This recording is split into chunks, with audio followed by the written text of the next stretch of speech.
Daí, galera, boa noite. É uma emoção muito grande estar aqui com vocês, contar um pouco a nossa história.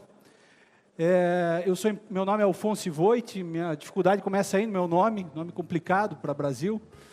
E aí eu sou empreendedor em Endeavor desde dezembro de 2012, estou com os parceiros aí que passaram com a gente lá em Miami, que foi o nosso painel, né, para você aprovado, é um processo muito difícil.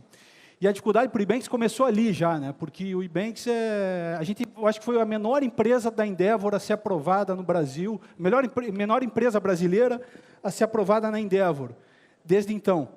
E naquela época, o Ebanks, para quem não sabe, a gente processa pagamentos para sites internacionais, né? Então é bem fácil o que a gente faz, eu vou para a China, como estavam os brothers aqui, empreendedores, mando um e-mail para o Jack Ma e falo, olha, eu quero processar pagamento para o Alibaba no Brasil. Se você colocar boleto bancário no teu site, você vai dobrar o faturamento e vai ser show para você e para nós também.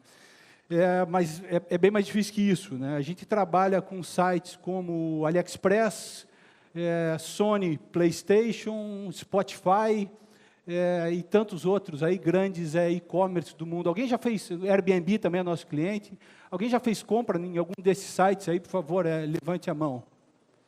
É uma galera, né? Estamos chegando lá. E aí, só que quando a gente começou em 2012, quando a gente começou, o Ebanks tem 4 anos e meio, né? Quando a gente começou, a gente chegou lá, a gente era muito pequeno para passar por aquele processo seletivo da Endeavor. Eram lá mais ou menos, a Endeavor selecionava empresas entre 2 e 60 milhões de faturamento ano, e o Ebanks naquela época a gente processava, né, 3 milhões, ia processar em 2012 3 milhões de reais, só que processar não é faturar, né, esse é um faturamento dos sites. O nosso faturamento era uma média, algo em torno de 6 ou 7% disso, né, então a gente estava falando em 200 mil. E daí a galera falava, não dá, Alfonso, é pouco. Daí eu falei, não, é fácil, vamos falar que o processamento é o faturamento. Aí a gente consegue entrar, né? Enfim, mas a gente tinha ali muito claro onde é que a gente queria chegar, onde é que a gente ia chegar, e a Endeavor a gente acabou passando naquele dezembro, e foi muito legal. Seguindo em diante, eu vou falar para vocês, eu sempre fui um cara muito acelerado, sempre tentando correr o dia de hoje como se fosse o último, né? E 120 km por hora, apesar de ser uma velocidade muito rápida, ela é uma velocidade que faz bastante sentido na nossa história, né? A minha história de empreendedor e começa lá atrás, já nasci numa aventura, numa incerteza. Minha mãe tinha 15 anos quando conheceu meu pai era piloto, gostava de adrenalina, meu avô não gostava do meu pai, e daí minha mãe, para casar com meu pai, teve que fugir, fugiram, e nessa fugida eu acabei sendo gerado, né? Minha mãe tinha 17 anos, nasço eu nesse ambiente, meu pai nessa época era um super empresário do setor de moto e carro, então tinha equipe de motocross, de motovelocidade, foi campeão brasileiro de kart, e eu nasci naquele ambiente ali, só esperando minha hora de chegar, né? Pô, meu pai, meu herói, né? Eu falava, pô, agora eu vou daqui a pouco, eu com 3, 4 anos, ali pequenininho, já queria correr e tal, vai chegar minha hora de começar a pilotar, eu vou ser um puta piloto que nem meu pai, né? O fato que, Brasilzão, né? Lá atrás, estamos falando de 40 anos atrás, meu pai quebrou, bem na minha hora de sentar no kart, quando eu tinha 5 anos, foi tudo pro buraco, fomos morar de favor na casa do meu vô, mesmo vô que não gostava do meu pai, falando, ó, tá bom, tá vendo, filha? E lá fui eu, né, com o meu vô e tal, e minha vida começou a decidir, o kart já era, e daí começou uma vida normal ali para mim, tive que esquecer aquilo lá, tal, comecei a crescer, comecei a surfar, né, pô, achei um esporte super legal. Comecei a surfar, entrei na faculdade de Direito, não sabia muito bem o que fazer, gostava de Direito, acho que é um negócio legal, fui lá, fiz, e aí estou na faculdade, surfando, tá, mas surfando em matinhos, né, litoral do Paraná, as ondinhas assim, né, cara, quando muito ia para a Ilha do Mel, né, mas não tinha grana curta, e aí, faculdade, vou no cinema, tinha 18 anos, e vou ver esse filme aí, Point Break, Caçadores de Emoção. day one total, né? Quando eu vi esses caras fazendo isso, eu falei, pronto. O que os caras faziam? Eles surfavam, só que, porra, ondas gigantes, do tamanho desse pavilhão. Eles saltavam de paraquedas, que era uma coisa que nova para mim, nunca tinha visto um cara cair em queda livre 1 minuto. E eles assaltavam um banco, né? Para financiar tudo isso aí, né? Eles precisavam de grana para ir para o Hawaii, ir para Bali, ir para lá e para cá, e saltar de paraquedas, que é um esporte caro. Eu falei, pô, achei, né? 18 anos, eu preciso fazer isso. E foi ali que veio a ideia de começar a empreender. Assaltar, eu olhei, passei na frente do banco, olhei e falei, não, tá difícil, né? Aí eu falei, pô, vou começar a empreender, viu? Preciso de grana, né? Meu pai falou, não, primeiro salto eu pago, mas não queria dar um salto, né? Eu queria dar vários saltos. Queria ir para o Hawaii, não tinha essa grana em casa. Daí eu comecei a fazer shows na faculdade, eventos ali, festas, as festinhas começaram a crescer, contratava uma banda de rock e tal, e os eventos foram crescendo, e toda a grana que eu ganhava ali, eu investia, que nem os caras faziam, né? Roubava um banco e Hawaii, né? Eu mesma coisa. E nisso, durante a faculdade, não preciso nem falar que a faculdade foi uma maravilha, né? Meus 7 anos, que eram para ser 5 de faculdade, putz, eu tinha lá no final da faculdade, eu já tinha quase 300 saltos, eu já tinha ido 3 vezes para o Hawaii, passado temporada inteira lá no Hawaii, já tinha realizado sonhos, né? Já tinha, estava rico, não rico de grana, né? Estava rico com as minhas experiências ali, eram muito grandes. Mas meu pai falou, beleza, foi show, conheceu tudo, viajou, saltou, pintou, bordou, se formou, já consegui passar no exame da ordem, assim, numa estica daquelas, assim, né? E meu pai, agora vamos advogar, né, Afonso? Já é advogado, tal, Curitiba, vamos enfrentar a vida, né? E aí começo a advogar e tal, e o nosso lema do Ibanks é "tamo junto", né? Então, sempre tamo junto mesmo. Quando a gente não tem uma resposta, tem um plano muito mirabolante para fazer, como é que vão fazer? Tamo junto, galera, vai dar certo. Né? E na faculdade, e quando eu comecei a advogar, eu já estava muito próximo dos meus clientes, o cara chegava com um problema, eu já queria ser sócio do cara. Né? Eu falei, não, vamos resolver. E numa dessas, eu acabei me envolvendo num projeto muito grande, a gente está falando de quase 15 anos atrás, os bingos no Brasil estavam para ser legalizados, chegou um cara lá com vários problemas, eu resolvi os problemas dele, e ele começou a crescer o negócio dele, me chamou para ser sócio, e quando eu vi, eu era o CEO de uma empresa chamada Lotobras, sonho grande total, né, fundos lá de trás nos colocando dinheiro, eu com menos de 30 anos ali, uma belíssima oportunidade, um plano de instalação de 20 mil máquinas em todos os bingos que iam abrir lá no mês seguinte, tudo certo em Brasília, né?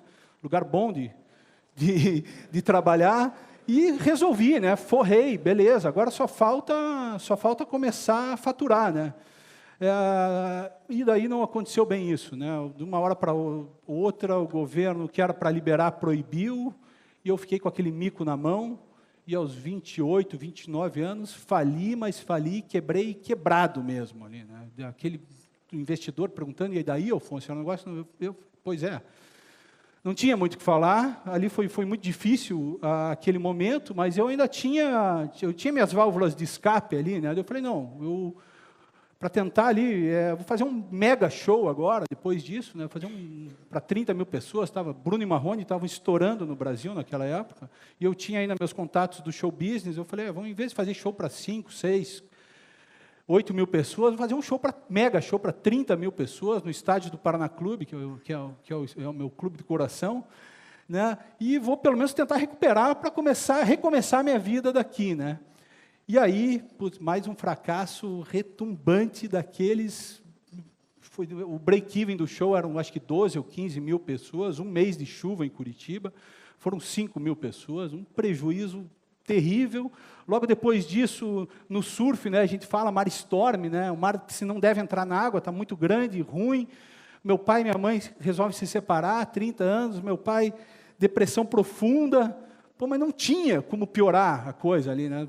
Fim do poço total, e eu falo, não, mas eu ainda tenho meu surf, eu ainda tenho meus saltos, eu já tinha 1000 saltos de paraquedas nessa época, eu falei, vou esfriar minha cabeça, não tinha onda para surfar, eu vou fazer um salto de paraquedas em Paranaguá, vou abrir meu paraquedas, vou ver o mar, 120 km por hora é a velocidade que a gente pousa, né? Então o paraquedas chega bem rápido, passa por cima de uma aguinha dessa. Eu falei, maravilha, vou fazer um salto e vou para casa depois, tranquilo, e depois vou resolver os problemas, né? Mas isso aqui, meu olho brilhava bastante quando eu fazia isso, né? E eu fui lá fazer meu salto, mais um, já tinha feito 990 vezes. E o fato que, bem naquele dia, assim, foi mais um day one da minha vida, porque eu fiz o salto, o paraquedas abriu, na hora de fazer o pouso, eu pousei, eu curvei o paraquedas rápido, de experiente, né? Eu mergulhei, e na hora de pousar, eu vi uma criança bem na minha frente, assim, aquela desconcentrada que você dá, como se passa, às vezes, um sinal vermelho, uma bobeira que se dá na vida, e eu, pum, bati, né, e quando eu bati, já me veio uma imagem clara, assim, na minha cabeça, de cadeira de rodas, eu nunca tinha tido uma experiência assim, não conhecia ninguém, me veio uma imagem assim, quando eu acordei, eu olhei, assim, eu notei que tinha um paraquedas em cima da minha cabeça, assim, um monte de gente em cima de mim, eu olhei em volta da galera, fui tentar tirar um paraquedas, quando eu fui afastar aqui, não era um paraquedas, era meus tênis que estavam aqui. Daí já chegou o SEAT ali, uma cena horrível, me colocaram numa maquinha daquelas de madeira, me esticaram, clac, e eu, beleza, né, agora vou levantar aqui, né, galera, para, cena, e eu coloquei a mão na minha perna, e ali foi nada, né, a mesma coisa que não está sentindo nada. Eu peguei o celular, liguei para meu pai, falei, pai, paraplégico. Ele falou, eu falei, calma, vamos para o hospital, que eu tenho que me operar, só tente achar alguém para me operar, essa é a minha única chance de eu voltar a andar, é alguém me operar rápida, e daí aquela correria, vai para o hospital e tal, o primeiro médico chega, olha, foi uma fratura exposta de coluna, o cara olhou e falou, você nunca mais vai andar, e eu estava tranquilo ali, eu estava, ok, não vou andar, mas estou vivo aqui, vamos para frente, eu falava para meu pai e para o meu irmão, tira esse cara daqui, que esse cara não sabe nada, eu vou andar, e o cara, não, é normal, mas é fratura exposta, não tem o que fazer, e eu falava, pai, acha alguém que me opere rápido, né? E outra coincidência do destino, tinha um cirurgião de coluna naquele hospital, naquela noite, num dia só, que o cara me conhecia, ele chegou logo depois desse primeiro médico que me atendeu, falou, Alfonso, eu falei, vamos lá, ele falou, não, eu vou te operar e a gente vai sair dessa junto, né? E aí, aconteceu, teve a operação, mas essa foto que vocês estão vendo aí foi 1 ano depois, exatamente 1 ano depois, né? Daí entra aquela história do empreendedor de persistir, né? Muito. Em vez de fazer 3, 4 fisioterapias por semana, eu fazia 7 por dia. Eu coloquei um objetivo na minha vida, que era voltar a andar. Eu não aceitava não, estava sempre, aquela cara ali é espontânea, né? O sorriso sempre estava dentro da minha cara, eu falava, vai dar, e fomos forçando, e fomos persistindo, e o tratamento começou a evoluir. O que eu tirei dessa experiência foi paciência, eu era um cara muito impaciente, aprendi a ter paciência, e 1 ano e meio depois, chegou a hora de voltar para o surf, né? Chegou a hora só que não dava para surfar, e não dava para saltar de novo, e eu tenho que voltar a trabalhar agora, e todos aqueles contatos lá de trás tinham ficado para trás, e eu meio que ali me redescobrindo o que ia fazer, comecei a fazer um programa de esportes no Paraná, né? Era apresentador esportivo, conseguia falar, né, bem, e logo depois veio os contatos do bingo lá de trás e o pôquer crescendo no Brasil, e a gente funda uma empresa chamada AstroPay, processamento de pagamentos também, mais ou menos similar ao que a gente faz. Pegamos aquele momento do pôquer bombando, a empresa cresceu muito rápido, e ali eu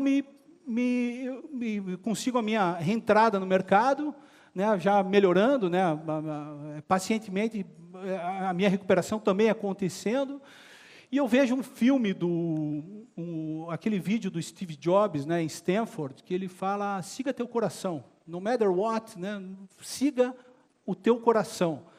E ali eu estava vendo aquele filme de AstroPay, pôquer e bingo, aquilo ali já eu estava ganhando dinheiro, a empresa está indo bem, crescendo, Mas eu falei, chega, agora eu quero surfar a onda certa, agora eu quero escolher os brothers certos para estarem do meu lado no nosso novo projeto, né? Então, o surf sempre do meu lado.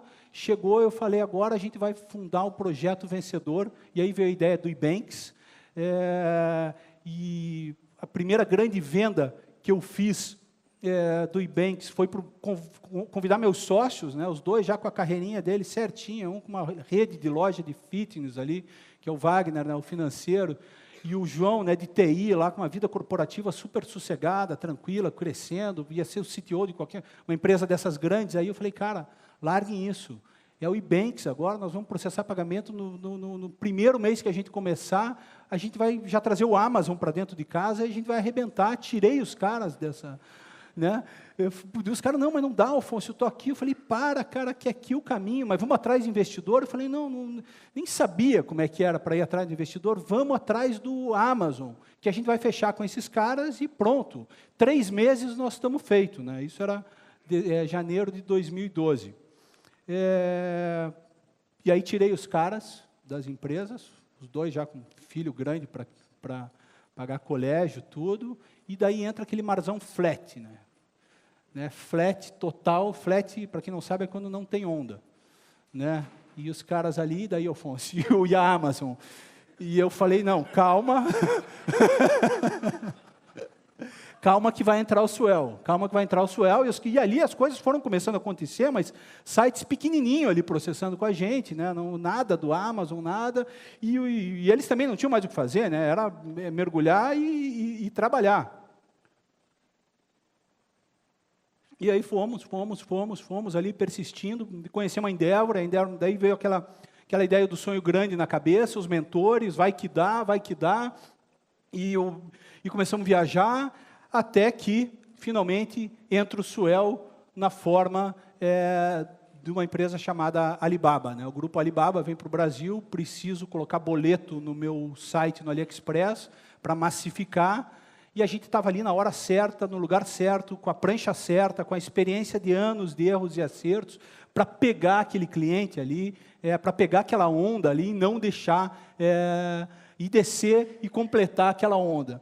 E aí esses chineses chegaram, a gente realmente começou, a gente conseguiu aquela conta, né? Era uma empresa de 100 mil funcionários, tentando negociar com uma empresa de 10 funcionários. Até quando eles vieram para o Brasil, isso aprendi com o nosso conselheiro, que é fundador da GetNet, né?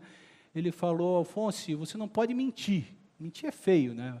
Mas não tem problema você antecipar uma verdade. Né? A gente é expert nisso, né? E aí, a gente... Então, claro, isso eu acho que a gente já fez, né? A gente pegou amigos ali, colocamos no escritório, lá quando os chineses chegaram. A gente estava lá em 10, mais ou menos, com os chineses, colocamos 30 ali, né? Pô, essa aqui é compliance, essa aqui é área de risco, customer support, que eram 2 ali, né? Já tinham 10, não, então pode vir com reclamação à vontade aqui, que a gente vai responder. E depois disso as coisas começaram a acontecer, né? A gente se reinventou, a gente estava preparado para aquilo lá, uma vida de preparações para chegar naquele momento, a gente atendeu esses caras, atende bem eles até hoje, outros merchants chegaram, e a gente chegou mais ou menos no momento que a gente está aqui hoje, né? Hoje é um momento que a gente processa para os maiores sites do mundo, né? A gente é líder no mercado brasileiro, líder na América do Sul também. Aqueles 3 milhões de processamento de 2012 vão virar, esse ano, 2 bilhões de processamento para todos esses sites. A gente foi a empresa da Endeavor que mais cresceu de 2014 para 2015, a gente ganhou o pulo do gato, a gente virou um player de mercado. Aqueles 3 carinhas lá de trás viraram 150 e-bankers, né, como que a gente se chama. E a gente está surfando esse mar agora, um mar cheio de desafio. Agora os tubarões que estão, aquela história de voar embaixo do radar, não dá mais, agora a gente está lá em cima do radar. Agora é saber como se relacionar num mar desse, cheio de tubarão, onda grande, que pode chegar uma onda, estourar na tua cabeça e te esmagar. E você tem que saber escapar dela, ou tem que saber mergulhar. tem que saber a hora de ir para frente, a hora de ir para trás, mas nunca a gente pode esquecer do nosso sonho grande, né? Então, e essa história do sonho, a gente às vezes fica um pouco cabreiro de falar assim, o quão grande é o nosso sonho, onde que a gente quer chegar.